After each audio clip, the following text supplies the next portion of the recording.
भगत सिंह एक भारतीय समाजवादी क्रांतिकारी थे जिन्होंने ब्रिटिश औपनिवेशिक शासन के खिलाफ भारतीय स्वतंत्रता आंदोलन में एक महत्वपूर्ण भूमिका निभाई थी। उनका जन्म 28 सितंबर 1907 को हुआ था और अंग्रेजों द्वारा 23 मार्च 1931 को 23 साल की उम्र में उन्हें फांसी दे दी गई थी। उनके क्रांतिकारी विचारों और देश की आजादी के लिए बलिदान के लिए उन्हें भारत में एक शहीद और एक नायक माना जाता है। आइए सुनते हैं उनके कुछ अनमोल मोटिवेशनल कोट्स। जन संघर्षों के लिए अहिंसा आवश्यक है। व्यक्तियों को कुचलकर वे विचारों को नहीं मार सकते।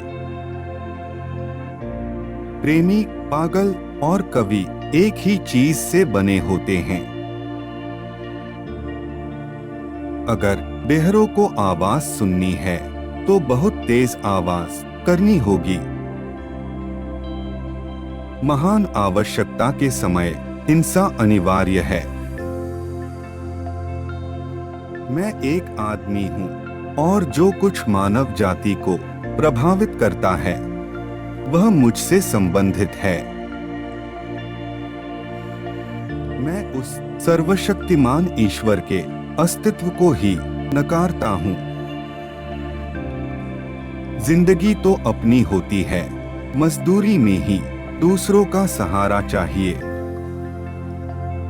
एक विद्रोह एक क्रांति नहीं है।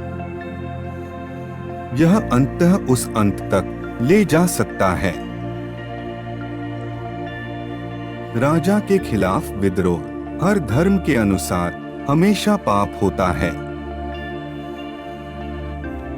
दर्शन शास्त्र मानवीय दुर्बलता या ज्ञान की सीमाओं का परिणाम है।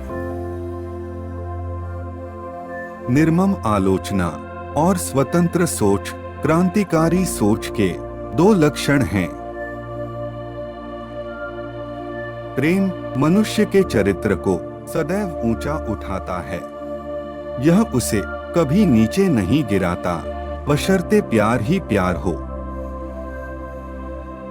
लेकिन मनुष्य का कर्तव्य प्रयास करना है। सफलता अवसर और वातावरण पर निर्भर करती है। जिंदगी तो अपने दम पर ही जी जाती है। दूसरों के कांधे पर तो सिर्फ जनाजे उठाए जाते हैं। कानून की पवित्रता तभी तक कायम रह सकती है जब तक कि यह लोगों की इच्छा की अभिव्यक्ति है। आत्मनिर्भरता को हमेशा घमंड के रूप में व्याख्यायित किया जा सकता है। यह दुखद और दयनीय है, लेकिन कोई मदद नहीं है। राख का कण-कण मेरे ताप से गतिमान है। मैं ऐसा पागल हूँ कि जेल में भी आजाद हूँ। हमारे लिए समझौता का मतलब समर्पण नहीं है, बल्कि एक कदम आगे और कुछ आराम है। बस इतना ही और कुछ नहीं। मनुष्य को या तो स्वयं को ईश्वर का प्रतिद्वंदी समझना शुरू कर देना चाहिए या वह स्वयं को ईश्वर मानने लग सकता है। क्या आप वास्तव में जानते हैं कि इस दुनिया में सबसे अभिशप्त पाप गरीब होना है? हाँ, गरीबी एक पाप है। यह एक सजा है।